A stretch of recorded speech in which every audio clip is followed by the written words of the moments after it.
What is going on, YouTube? This is Acid Root. So I'm going to review the second commercial album by 50 Cent. Basically, this album is called The Massacre, and it came out in the winter of 2005.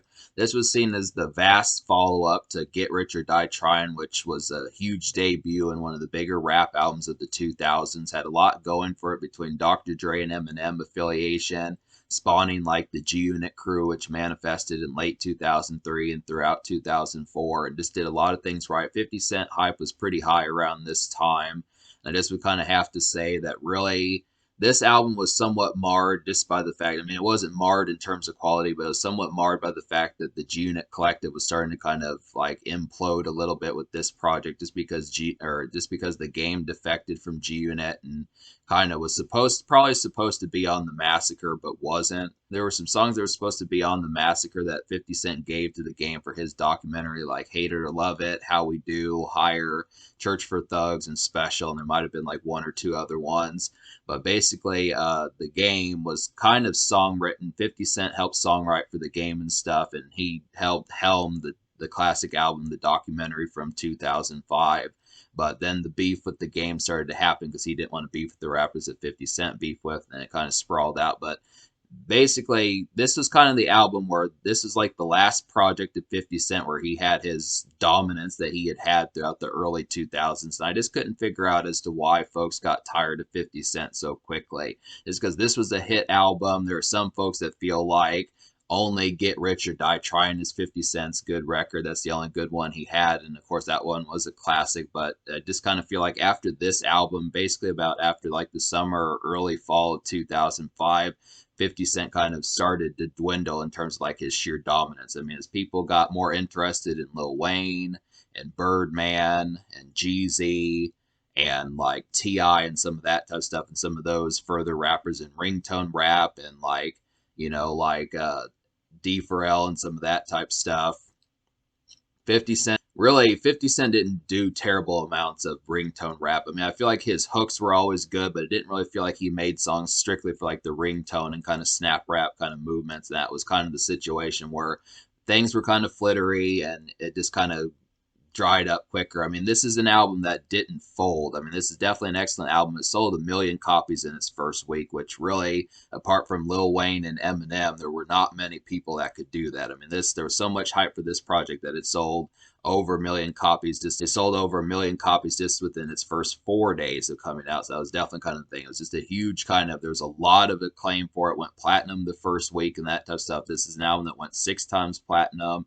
It's definitely a ship hold of like 2000s rap. This is definitely one that I would recommend if you want a taste of 2000s rap music and just want to see an overall highlight. This is a good one. It's just kind of the fact that this one, for some reason, just gets more flack than Get Rich or Die Trying, and people being willing to admit that it's a good one. I just don't see the disdain for this project as far as that kind of goes, because it's packed to the gills full of hits. It may not have like the sheer varietized type stuff. I mean, there were some revolutionary kind of street cuts on Get Rich or Die Trying, like Don't Push Me and Patiently Waiting, Wangsta and Many Men, High All the Time, some of those type records. There were some great songwriting songs on that particular album, but this album has this sort of stuff in spades as well. It's not like this is in a shortage. I mean, it may not have like the sheer kind of street single type hits of like High All the Time and Many Men and Patiently Waiting, some of those, but it does have some gems on here. This is definitely an album that's going to get a pretty rave score, and I just have to praise it quite a bit because it's just an overall highlight. Has plenty of classic affairs towards it, and it's just, I feel like 50 Cent established a pretty good 1-2 punch. And if you throw in G Unit's Beg for Mercy and the G Unit albums from 2004 and the Games album, I mean, 50 Cent had a pretty large dominant run. It's just kind of a surprise that the acclaim for this sort of stuff just dried up as quickly as it did, because things just kind of went through the motions. This is just kind of an underappreciated album. I just would have to say, as far as that's kind of concerned, it's just kind of underappreciated, and I just question like the concept about it, but it is a highlight. I definitely feel like this is definitely one to be able to say that 50 Cent did not fall off with this project. So we're going to go ahead and talk about the singles here. There were 4 of them, and I am reviewing like the Massacre Special Edition also, which on that album, there's an extra single that was a remix of Out of Control that hit top 10 of the Billboard 100. Just a massive kind of hit, and was one of 50 Cent's most recent hits in terms of his quality of the time. and just was produced by Dr. Dre. It's just an overall quality. So we'll get to some of these. We've got a lot to talk about because there's a lot of songs I recommend on here. The first single was Disco Inferno. This came out in late 2004. This is like a more sparkly version of Into Club. Definitely like this one. It's kind of a pseudo sequel to Into Club. I feel like it's the same kind of vibe, same kind of crowd that Into Club kind of had. Just a more beefed up kind of version of it, kind of Into Club on steroids and that type of stuff. Just a nice thumper, and it's kind of a rave night to get crunk. Has a lot of monstrous energy on here. And it's just kind of an overall highlight for kind of stepping out and having a good time. The 50 Cent kind of has some club bops on here, but he doesn't pack the whole album wholesomely with them. It's just kind of out and about, but there's differential type things. Like there's some particular songs on here that are very East Coast and street cuts on here that we're going to get to. He definitely brings back some of that Guess Who's Back and 50 Cent is the Future type vibes and Power of the Dollar type vibes, but there are some pretty club thumpers on here, and this is one of them, Disco Inferno. So that's a nice one. Candy Shop is the second single, and this is a song that hit #1 on the Billboard 100. Candy Shop is the second single, and this is a song that hit #1 on the Billboard 100. Definite highlight. This is a pretty crazy 50 Cent song. It's kind of one that's kind of under promoted nowadays. Most people, I would think nowadays, just think of In the Club and PIMP and some of those type ones, but this is one on 50 Cent's second album that hit #1. And then the thing about it on top of that is just the fact that Disco Inferno, the thing about it is Disco Inferno and Just a Little Bit were also songs that hit #3 on the Billboard 100. So these were top 5 singles, top 3 singles. So 50 Cent was pretty monstrous in early 2005, even throughout 2005. So that's this kind of thing. But Candy Shop is definitely like a crazy kind of pull up song and flex song. It has a lot of swaggering type feels about it. I was surprised just revisiting this song to feel just how stellar and just superb this kind of song is, especially in kind of thumping and pounding kind of production, this overall pimpish kind of feel of it. It's a very pimpish ladies cut, and it's just a stellar house party kind of jam. I would definitely have to say it's a house party cut. I feel like Candy Shop is more of a house party song than it is a club song. I mean, it can kind of be for the club, but it just kind of feels a lot more ringtone and kind of more watered down rap compared to like, I feel like Disco Inferno is definitely a pretty crazed club song and that type of stuff, but Candy Shop's just a little bit more crafted for radio and a little bit more mainstream as far as that kind of goes. It's just kind of a more watered down version of like In the Club and like PIMP and some of that type of stuff. I mean, it's not watered down in terms of lyrics. It's definitely the innuendos in the song are pretty strong and that type of stuff. It's just kind of more of like when you think of Lollipop by Lil Wayne, how that one was just crafted for the radio as far as that kind of goes. It's just kind of one that's just in and out kind of song that you heard just throughout the mid 2000s in rap music. It's just an overall highlight and definitely one of the bigger rap songs of the 2000s.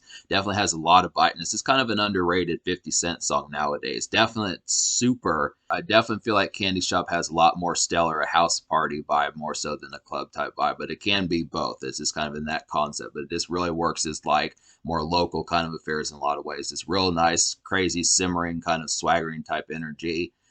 Just a Little Bit's the third single. This is another nice summer hit. This is not so much a club song, but it can be for more of like the warm venue type places where you're out and about at night, but it's just kind of like a warm type atmosphere and summer type feel.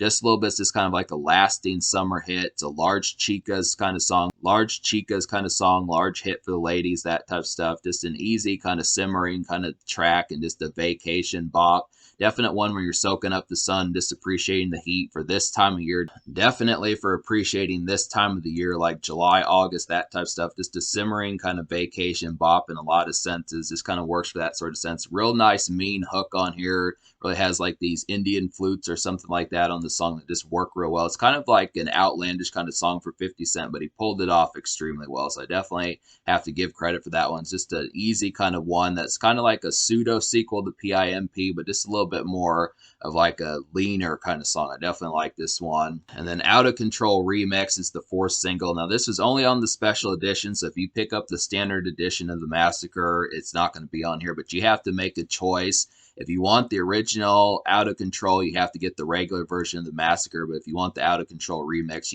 which is the single, you have to get the special edition. But both of these are kind of cheap nowadays, so you could probably get both. But the remix has a real kind of lazy and sophisticated kind of club type feeling on it. This is just a very excellent beat. This is produced by Dr. Dre, and it's easy to see why. It's just such a knocked out of the park kind of vibe here. It's just an easy kind of highlight. It's just such a mellow kind of song. It's just an easy hit for a rave night out. Just really has an excellent beat on here. And Mobb Deep is on this song. This is the first of a series of songs that 50 Cent did with Mobb Deep and that type of stuff, because Mobb Deep signed to G Unit later on. That just kind of happened to be a thing. They were acquired by G Unit in mid-late 2005. So this is just an excellent kind of feel towards it. This really has like a nice mellow kind of piano beat on here. This is really like a boiler. Just really kind of nailed it. This is just an excellent example of more songs that Dr. Dre needed to do with Detox and that type of stuff. This is an easy kind of gem of a song. That's the 4 singles. Now to talk about the rest of the album, there is quite a bit. There is quite a bit on this album, so I'm just going to go in on it. Out of like 21 songs, I wound up recommending 17. So I'm just going to go ahead and say the 4 songs I didn't recommend. So those 4 songs would be, so the 4 songs I didn't enjoy were God Gave Me Style, My Toy Soldier, Guns Come Out, and a Baltimore Love Thing. I felt like God Gave Me Style was just kind of a more rosy and kind of optimistic song that I just didn't appreciate that much. Didn't really like the energy of that one. My Toy Soldier was kind of like a glimmering kind of song that just didn't quite have effectual enough production. I mean, it did have Tony Ayo on there, and it was decent to be able to see him on an album with 50 Cent after being in prison all those years, but it just didn't quite turn out as well. It's just not a good showcase of 50 Cent and Yayo kind of team up. Guns Come Out was a Dr. Dre beat, but I just didn't enjoy this one as much. I mean, it just kind of had a real sprawling kind of feel towards it. I used to like it when I was younger, but it just doesn't hit quite as hard as it used to. But it is a Dr. Dre beat if you're looking for that. It just has a real nice kind of sprawling piano type beat on there. A Baltimore Love Thing I didn't like that much because it was kind of like a decent ladies track, but it just really had more to deal with addiction and drug addiction and that type of stuff. Didn't really like the concept of conveying that in the lyrics. I think if 50 Cent had made this as a song for the ladies, moreover, I think it probably would have been a natural song, because this is just an excellent hook. This is a real nice kind of this mellow kind of East Coast kind of gem on here that just really feels like a nice kind of city kind of tune, but this shouldn't have had the drug affluence with it. I think it would have been an excellent kind of song to have gotten from 50 Cent, just about the standard city life and relationship fare as far as that kind of goes. But yeah, this had too much going on with it. So to talk about the other songs on this album, I recommend like Get In My Car is a real nice highlight. This is a swaggering kind of gem on here. It's a warm weather kind of stunt song. This has a real uppity and quick beat. It's a song for being out and about, and it's just an overall bustling bop. 50 Cent really delivers on the hook. This has a real kind of swaggering hook on here. It's just an overall highlight. And this kind of summery type vibe about it just really is like a nice gem.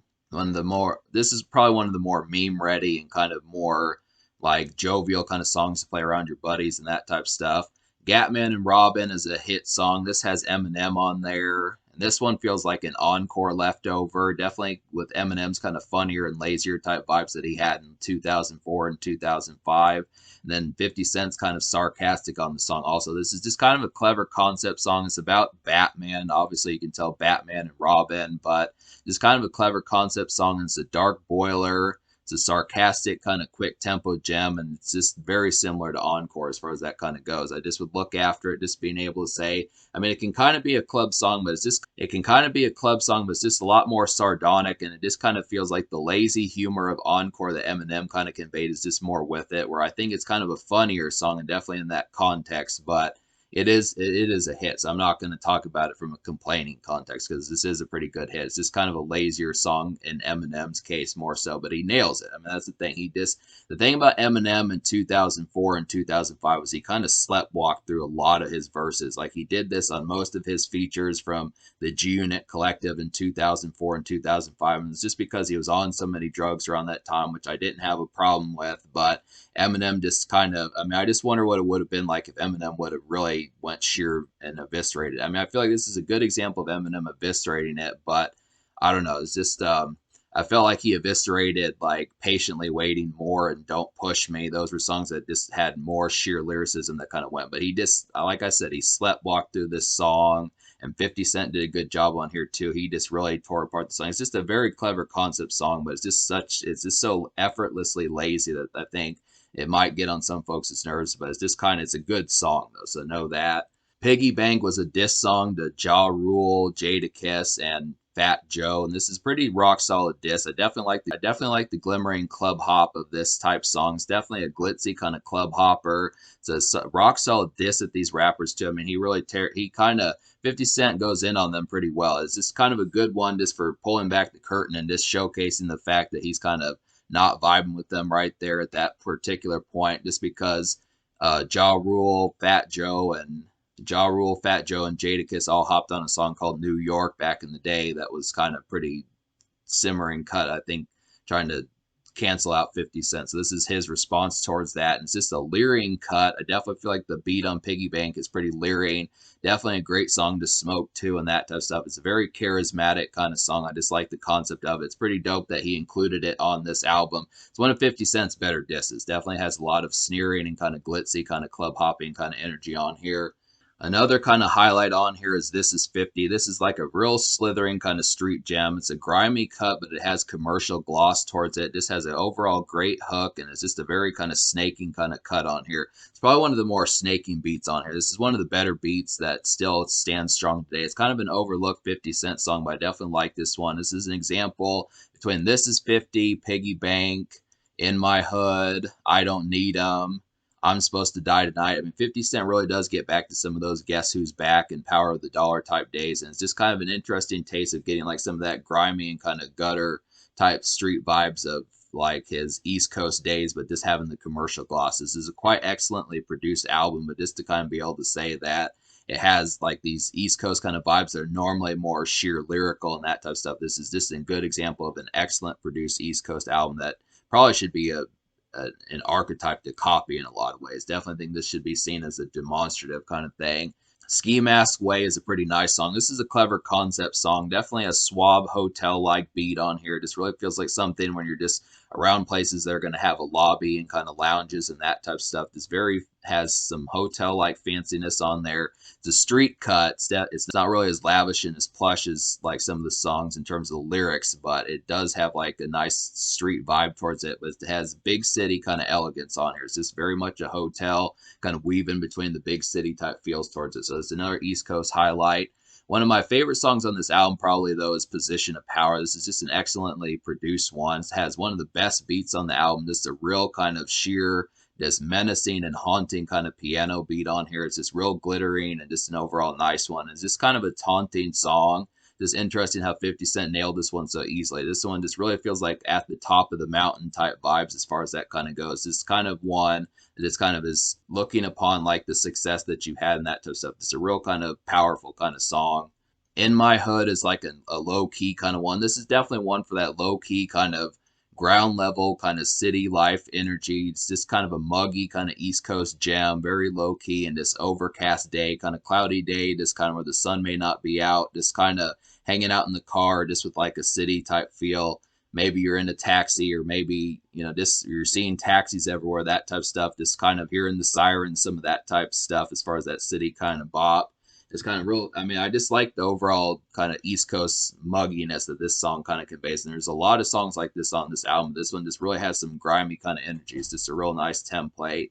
So Amazing is probably the most commercial song on here. This is a real nice one. I used to think back in the day that Beyonce did this hook, but it's actually Olivia, and she really nails this one. It's just a commercial gem. It's a real bright and boppish kind of ladies cut, and it just feels like some warm weather kind of fare, and the hook is pretty excellent on here. This is just an overall nice one. This has some real kind of summery kind of energy just for stepping out with Bay and that type of stuff as far as that kind of goes. Rider Music is kind of another highlight. This is kind of like a slow groove and cruise kind of song. This is another one that's kind of glossy. This is like when In My Hood was kind of like a kind of muggy kind of car song as far as that goes. Rider Music is just kind of like a slow creep, kind of smoking a doobie kind of bop. And it's just kind of a suave and smooth kind of beat as far as that kind of goes. This kind of very boppish. I just feel like this one just really kind of feels like a nice cruising out, just kind of mellow. Just Rider Music really has like a nice kind of suave and smooth kind of groove about it. It's a real nice one to kind of be at a slow creep in your car and that type of stuff. I Don't Need 'Em is another East Coast type jam. This one's a very harrowing and gully kind of dusky kind of beat, and it just has like a decent city feel about it. Just really kind of feels like probably one of the more Don Cannon-esque type beats on here. This almost feels mixtape like. I Don't Need 'Em almost feels mixtape like as far as that kind of goes. This really has like that kind of simmering kind of East Coast vibe towards it, and it just kind of works as like a harrowing and just kind of goalie kind of tune as far as that kind of goes. I feel like it's pretty good to get some of these particular type joints as far as that kind of goes with like the East Coast kind of vibes about it, because 50 Cent really has like a number of these, and this is just an overall good one. I would say that I Don't Need 'Em is definitely not a commercial type song, but it's just an overall highlight for kind of like that East Coast griminess for just kind of more street and urban type cuts. So that's just an overall good one. Build You Up is another commercial type one. If you like So Amazing, I would definitely recommend Build You Up with Jamie Foxx. It's just kind of a shopping gem and a boppish kind of Chica's cut. It just kind of has that brisk kind of brunch commute kind of feel towards it. Just 10 o'clock, 11 o'clock in the morning, noon kind of commute, that type stuff as far as that kind of goes. It's kind of like, Panera Bread and Starbucks kind of commute as far as that kind of goes. Just brunch dates, that sort of concept. Pretty nice one. Jamie Foxx is pretty well on this hook. This is an overall buttery, smooth one. And then I'm Supposed to Die Tonight. It's a real nice highlight. This one's kind of like a brewing and brooding kind of urban cut. Just real nice change of pace, and it's just an overall good album cut. Has a pretty good hook on here. Just overall kind of brooding, kind of like haunting kind of energy on here. It's just a real kind of thunderous one that was kind of a surprise. Like some of the surprises on here that 50 Cent did that were not on Get Rich or Die Trying were kind of like Position of Power, Rider Music, Gatman and Robin, I'm Supposed to Die Tonight, Piggy Bank. I mean, there were some pretty good highlights on here that just really bulk things up in terms of how some of that kind of goes. It's just interesting that 50 Cent was able to nail some of these. That's why it's difficult to understand why folks just didn't like it. I think, sometimes people will say, oh, this person's first album is his best and only good album. But it's like, no. I mean, 50 Cent was charting throughout 2005. It's just, I feel like that's more of like a hater aspect to say that 50 Cent's only good album was Get Rich or Die Trying, and that's his best album. I mean, I think it's definitely an excellent one, but The Massacre is that's definitely another good one. It's like saying that Eminem's best album was the Marshall Mathers LP, and he didn't have anything good after that. I mean, the Eminem show is excellent, Encore is excellent, Curtain Call is excellent. There's that kind of concept, so this is definitely one. I'm Supposed to Die Tonight was just a real kind of clever concept. It was just a change of pace that showcased 50 Cent's storytelling, was just able to do it. And then the last couple songs I recommend would be Hate It or Love It, the G Unit mix. This is just kind of a stellar, rare kind of cut with all 5 of the original G Unit members on there. They definitely need to do way more songs like this. This is just a small taste of what could have happened had the game stuck around and they actually managed to put out more music and that type of stuff. Just an overall excellent kind of one. The only thing about it is 50 Cent didn't really have a new verse on here, but the other 4 G Unit members did. But I would have to say it's just an overall quality cut. I would have definitely wondered what could have happened with more songs like this. And then Out of Control, the original song, if you get the regular edition of The Massacre, this is just kind of like a paced kind of club boiler, has a nice commercial kind of vibe about it, and it could have been a pretty hot promo single. I definitely think this probably could have been a single either way. I don't think it would have charted nearly as high as Out of Control Remix, but definitely could have been like a promo single, and this still has some commercial vibes on there. It was produced by Dr. Dre also. It's kind of more of a thumper and just kind of more of a bubbler, but it is a pretty excellent one. That is kind of the thing. So I'm going to go ahead and give this album by 50 Cent, The Massacre, a 10 out of 10. That's either the regular edition or the special edition. I mean, normally when I dislike 3 songs or less, it gets the 10, but because there's sheerly so many, 17 out of 21 is to be rewarded. I definitely think that's kind of the concept. I'm not going to say, oh, well, this gets a 9 or something like that. It gets a 10. This is that good. It's definitely a classic kind of stock 50 Cent album. It sold 1 million in the first week, had the budget, had great beats, had some good grimy East Coast beats, had some good changes of pace, and just did a bunch of good things in terms of songwriting and that type of stuff. Just maybe it didn't get to the 6th single like Get Rich or Die Trying, but it definitely had some quality on here, and I definitely respect the trade of just saying that both of these are pretty good.